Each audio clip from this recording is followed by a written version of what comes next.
আজকে আমাদের একটা বিগ ম্যাচ চলছে মিরগুন্ডি বনাম বালুচর। বালুচরের মধ্যে আমরা 12 ওভারে রান নিছি, 180টি টার্গেট দিছি। এর মধ্যে সামাদের ভালো আজকে ব্যাট করছে, প্রায় 89 রান করছে।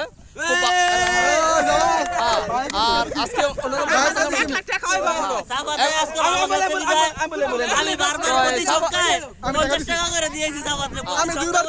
আমি বলি এই সাবাদে ভালো খেলার উদ্দেশ্য যদি মেট্রিক পরীক্ষা পাস করে তার আরো সারপ্রাইজ আছে, এখন বলবো না। আর তুমি এখন বলো এই ভালো খেলা আমার পক্ষ থেকে ওরা একটা F+ ব্যাট দেওয়া হইব। সবাই হাততালি হাততালি। আর তুমি শুনো, এই যে ভালো খেলা নেপথ্য তোমার কি ছিল বলো? ভালো খেলছি ভাই। হাসানও ভালো খেলছে না, তোমার আমারটা দুই বলে বলো তুমি ভালো খেলা নেপথ্য কারণটা কি? কি মানে তোমার বাপ মা থেকে বা কেউ উৎসব আছে কিনা বা বদলের কিছু আছে কিনা? ভালো খেললে কিছু হইবে না ভাই কদিন আগে ট্রায়াল দিছি, ট্রায়ালে টিকছি, বাপ মা সাপোর্ট দিছে। আমি উৎসাহ দেই। আর তোমার বাপ মা কারণ ধন্যবাদ তোমাকে সাপোর্ট দেওয়ার জন্য। আশা দোয়া করি আমরা সবাই তুমি মিরগুন্ডি গ্রামে স্টার হোক, স্টার হোক আমরা চাই। আর আমি ভাই আর লাস্ট ওভার অনেক ভালো খেলে ক্রিকেট।